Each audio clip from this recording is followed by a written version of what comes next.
वर्ष 2023 का एक महापरिवर्तन होने जा रहा है।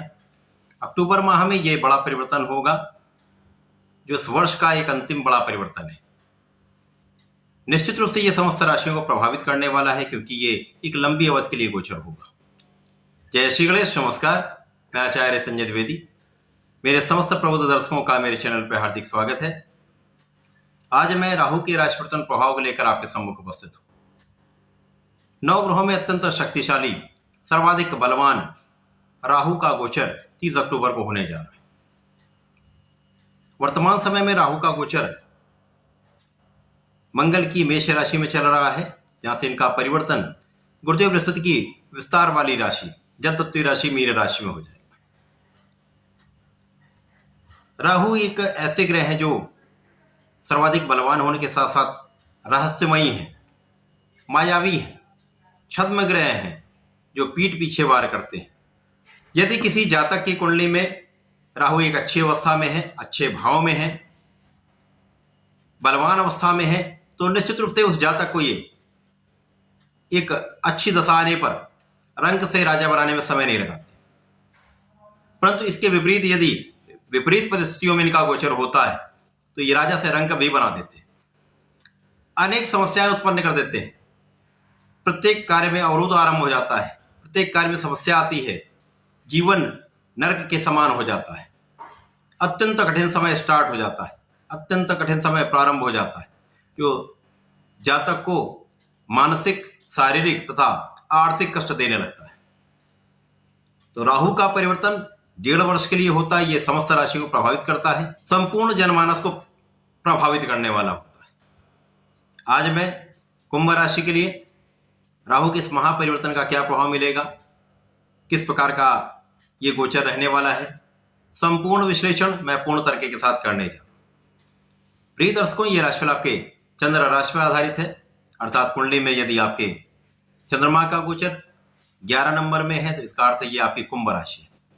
जिन जातकों का कुंभ लग्न है उनको भी राशिफल अवश्य देखना चाहिए। एक लंबे समय के परिवर्तन को सदा ही लग्न तथा राशि दोनों के अनुसार देखना चाहिए, तभी आपको सटीकता से उसका विश्लेषण पता चल पाएगा। आप उसके बारे में संपूर्ण ज्ञान प्राप्त कर पाएंगे, समझ पाएंगे। अब कुंभ राशि शनिदेव की राशि है। सर्वप्रथम तो यह देखना अत्यंत आवश्यक है कि जिस राशि के लिए हम ये राशिफल देख रहे हैं, राशि परिवर्तन देख रहे हैं, उस राशि के स्वामी का राहु के साथ क्या संबंध। इसके पश्चात उस राशि के स्वामी की स्थिति क्या है तथा राहु वर्तमान समय में जिस भाव में जा रहे हैं उस भाव का क्या प्रभाव पड़ने वाला है। कुंभ राशि के स्वामी शनिदेव हैं तथा राहु का मित्रवत संबंध होता है। तथा यदि हम स्थितियों का अवलोकन करें तो वर्तमान समय में शनिदेव का गोचर कुंभ राशि में ही चल रहा है, लग्न में है, अत्यंत प्रबल अवस्था में, शश नामक राजयोग में है, अत्यंत प्रबल स्थिति है, बहुत बलवान स्थिति। अब राहु का यह परिवर्तन कुंभ राशि के लिए द्वितीय भाव में, धन के भाव में प्रारंभ होगा। तो निश्चित रूप से राहु का यह परिवर्तन शनि और राहु के तात्कालिक मैत्री के भाव में तथा यहां पर नैसर्गिक रूप से मैत्री भाव में होगा, जो अति मित्र का भाव हो जाता है। तो ये कुंभ राशि के जातकों के लिए निश्चित रूप से लाभान्वित करने वाला होगा। परंतु जैसा कि राहु के बारे में कहा गया है, राहु के बारे में सबको पता है कि राहु एक ऐसे ग्रह हैं जो अपना मूल स्वभाव, जो उनका नेचर है, वो कभी बदलता नहीं। वो विषाक्तता नहीं जाती, वो नेगेटिविटी नहीं जाती, जो उनका मूल स्वभाव है। परंतु यहां पर लाभ की स्थिति अधिक होगी, नकारात्मकता कम से कम होगी। अब द्वितीय भाव में जब राहु का गोचर होगा तो ये द्वितीय भाव को प्रबल करेंगे ही। द्वितीय भाव धन का भाव है, परिवार का भाव है, पारिवारिक सदस्यों का तथा पारिवारिक संपत्ति का भाव है।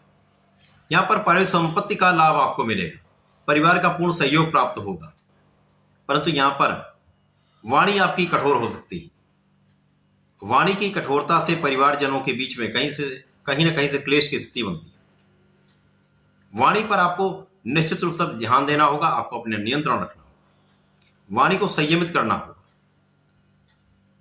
धन का लाभ मिलेगा, धन का अचानक आपको लाभ अवश्य प्राप्त होगा।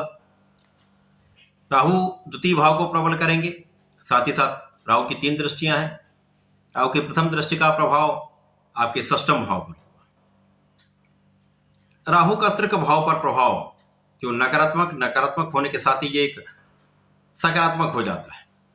तो जो छठवां भाव है वो रोग ऋण शत्रु का भाव है। यहाँ पर रोगों से कहीं न कहीं से कुछ आपको जूझना पड़ सकता है। कुछ छोटे मोटे रोग हो सकते हैं, जो कुछ मौसम के रोग हो सकते हैं, पीठ पीछे शत्रु बन सकते हैं, तथा यहाँ पर आपके ऋण में अधिकता भी हो सकती है। परंतु सबसे अच्छी बात यह है, यहाँ पर आप रोगों पर भी विजय प्राप्ति करेंगे, शत्रुओं पर संपूर्ण विजय आपको प्राप्त होगी, तथा यहाँ पर ऋण वृद्धि से आप कुछ लाभ ले सकते हैं। आप अपने ऋण को चुका भी सकते हैं, परंतु यहाँ पर आपको धन के अपव्यय से बचना होगा। आप अपने धन का बहुत सारा भाग अपने ऋणों को चुकाने में कर सकते हैं। ऋण लेने का प्रयास यदि कम करेंगे तो यहाँ पर लाभ अधिक होगा। आपको अपने स्वार्थी मित्रों से बचना चाहिए। जो मित्र आपके जीवन में भटकाव उत्पन्न कर रहे हैं उनसे दूरी बना लेनी चाहिए। एडिक्शन से आपको बचना चाहिए, व्यसन से बचना चाहिए, भोग विलास पर पूर्ण रूप से नियंत्रण रखना चाहिए। यदि आप इन पर ध्यान दे लेते हैं तो बहुत सारी समस्याओं से आप बच जाएं, बहुत सारे कष्टों से बच जाएं। राहु का प्रभाव आपके अष्टम भाव पर है। यहां पर आपके ज्ञान बढ़ सकता है, आपका रिसर्च बढ़ सकता है, आपकी आयु की रक्षा होगी, आपके स्वास्थ्य की सुरक्षा होगी, आपके विशेष ज्ञान में वृद्धि होगी। इस समय में आप कुछ विशेष ज्ञान अर्जित कर सकते हैं। इन 1.5 वर्षों के समय में यहाँ पर आपका विशेष ज्ञान बढ़ेगा, आपका सुपर स्पेशलिटी बढ़ सकती है, कुछ अच्छा ज्ञान आप प्राप्त कर सकते हैं। परंतु यहाँ पर राहु विधर्मी है, राहु विदेशी है, तो यहाँ पर आपके धर्म के कार्यों से आप विरत होने वाले। या धर्म के कार्यों में आपका मन नहीं लगेगा, पूजा पाठ में आपका मन नहीं लगेगा, कुछ ध्यान देना होगा। यदि मन नहीं भी लगता तो भी आपको पूजा पाठ करना चाहिए, एक अपना कर्म मानकर आपको अपना पूजा पाठ करना चाहिए। राहु का प्रभाव आपके 10वें भाव पर होगा, जहां पर वृश्चिक राशि है। राहु का प्रभाव 10वें भाव पर आपके कार्यक्षेत्र में वृद्धि करने वाला होगा।